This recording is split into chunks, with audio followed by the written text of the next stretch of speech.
जय श्री राम, जय हनुमान। दोस्तों, कहा जाता है महाभारत का युद्ध जितना बाहरी था उतना ही भीतर का भी। जहाँ एक और अस्त्र शस्त्रों की गर्जना थी, वहीं दूसरी ओर आत्मा की परीक्षा। पर क्या आप जानते हैं, युद्ध के अंतिम दिन जब कर्ण मृत्यु के समीप था तो स्वयं महाबली हनुमान जी उसके सामने प्रकट हुए थे। क्यों, क्या हुआ उस आखिरी रात, और ऐसा क्या कहा हनुमान जी ने कि वीर कर्ण की आंखों से आंसू निकल पड़े। आज की इस कथा में छिपा है वही अद्भुत रहस्य। कहा जाता है जब समय थम जाता है तब स्वयं काल प्रकट होता है, और जब काल भी चुक जाए तो समझ लेना कि उसके सामने भगवान खड़े हैं। महाभारत का युद्ध अपने चरम पर था। कुरुक्षेत्र की भूमि वीरों के रक्त से लाल हो चुकी थी। दिन प्रतिदिन हजारों सैनिक गिर रहे थे। चारों ओर केवल रण की गूंज थी, शंख, धनुष और रथों की गर्जन। लेकिन उस रात जब 17वां दिन समाप्त हुआ, आकाश का चांद भी मानो मौन हो गया था। वो भी प्रतीक्षा कर रहा था कल के उस युद्ध की जो इतिहास का सबसे निर्णायक युद्ध बनने वाला था। कर्ण अर्जुन। कर्ण अपने रथ के पास खड़ा था।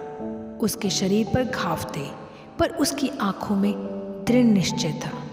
वो जानता था कल उसका अंतिम युद्ध है। उसके हाथ में सूर्य कवच की आभा थी, पर दिल में हल्की सी शंका भी। क्या भाग्य फिर मेरा साथ छोड़ेगा? तभी एक वृद्ध वानर उसके सामने आया। धूल से भरा शरीर, पर चेहरा तेजस्वी, हाथ में एक साधारण लाठी।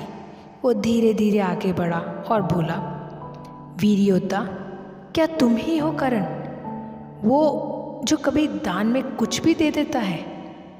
कर्ण ने सिर झुकाया, कहा, हाँ मैं ही कर्ण हूँ, बताइए क्या सेवा कर सकता हूँ? वानर मुस्कुराया, सेवा नहीं, परीक्षा लेने आया हूँ। सुना है तुम सबसे बड़े वीर हो, पर देखना चाहता हूँ क्या तुम्हारे भीतर सच्चा बल है भी या नहीं। कर्ण थोड़ा चौंका। परीक्षा इस समय? वानर बोला, वीर वही जो हर समय तैयार रहे। मेरा नाम मारुति है। मेरी ये वृद्ध देह थक गई है। बस तुम्हारा रथ थोड़ा नीचे झुका दो, मैं उसके चक्के पर बैठकर विश्राम कर लूंगा। कर्ण ने विनम्रता से कहा, ये तो बहुत सरल है। उसने रथ का चक्का झुकाया और वृद्ध वानर को बैठा दिया। पर जब उसने रथ को फिर उठाने की कोशिश की, रथ टस से मस नहीं हुआ। कर्ण ने पूरी शक्ति लगा दी। उसके बाजू फड़कने लगे, पसीना बहाने लगा, पर रथ जमीन से नहीं हिला। कर्ण हैरान था। वो बोला, ये कैसे संभव है? मैंने पर्वत उठाए, रथ क्या चीज़ है? तभी वृद्ध वानर हल्का मुस्कुराया और उसकी देह में परिवर्तन होने लगा। वो वृद्ध वानर अब विशाल होता जा रहा था। उसकी पूंछ आकाश तक उठी, आंखों से तेज निकलने लगा और उसके मुख से निकला, जय श्री राम। कर्ण विस्मित रह गया। उसके सामने स्वयं पवन पुत्र हनुमान खड़े थे। कर्ण ने हाथ जोड़ दिए, प्रभु आप यहाँ रणभूमि में? हनुमान बोले, कर्ण, मैं तेरी परीक्षा लेने आया हूँ। मैंने युद्ध भूमि में तेरा पराक्रम देखा है।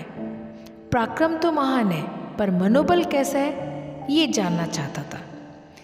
कर्ण विनम्रता से बोला, प्रभु मैं तो सदा धर्म के लिए लड़ा हूँ, कभी किसी से भीख नहीं मांगी, दान दिया, न्याय किया, तो मेरी परीक्षा क्यों? हनुमान का स्वर गंभीर हो गया। कर्ण, तू वीर है, इसमें कोई संदेह नहीं, परंतु जब तू अधर्म के साथ खड़ा होता है तो तेरा बल भी तुझसे विमुख हो जाता है। तेरा हृदय पवित्र है, पर तेरे कर्मों के साथ ही अपवित्र है। कर्ण की आंखों से आंसू निकल गए। वो बोला, प्रभु मैं धर्म को पहचानना चाहता था, पर जन्म से ही मुझे अपमान मिला। दुर्योधन ने मुझे सम्मान दिया, इसलिए मैं उसका ऋणी हो गया। हनुमान बोले, ऋण तो हर मनुष्य का होता है, पर धर्म का ऋण सबसे बड़ा होता है। यदि तू धर्म का साथ देगा तो ब्रह्मांड तेरा साथ देगा, पर यदि तू अधर्म के संग रहेगा तो तेरा रथ भी कीचड़ में धंस जाएगा। कर्ण ने हनुमान के चरणों में सर झुका दिया। प्रभु, क्या अभी भी मेरे लिए कोई मार्ग है? हनुमान बोले, मार्ग सदा होता है कर्ण, बस तू सत्य के साथ खड़ा हो जा। युद्ध में परिणाम चाहे जो हो, पर आत्मा शुद्ध रहनी चाहिए।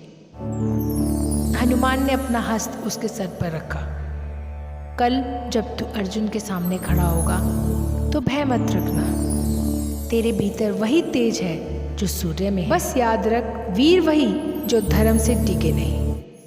कर्ण ने आंखें बंद की और जब खोली तो हनुमान अदृश्य हो चुके थे, पर उसके भीतर कुछ बदल चुका था।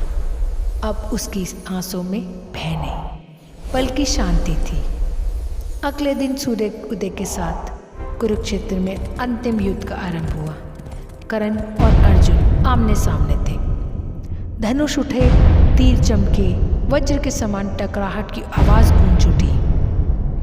कर्ण के हर वार में अद्भुत शक्ति थी, पर जब उसका रथ भूमि में धंस गया वो शांत हो गया। उसने आकाश की ओर देखा, सूर्य को नमन किया और मानो हनुमान की वाणी उसके भीतर गूंजी, वीर वही जो धर्म से डिगे नहीं। कर्ण मुस्कुराया। वो जानता था मृत्यु अब दूर नहीं, पर उसे अब भय नहीं था, क्योंकि उसने धर्म को समझ लिया था। उसने धरती को प्रणाम किया और कहा, हे धरती माँ, आज मैं तेरी गोद में विश्राम करूँगा। मैं हार नहीं रहा, बस अपने संकल्प को पूर्ण कर रहा हूँ। और जब अर्जुन ने अंतिम बाण छोड़ा तो कर्ण की आंखों में शांति थी, मानो वो किसी देव प्रकाश के विलीन हो गया हो।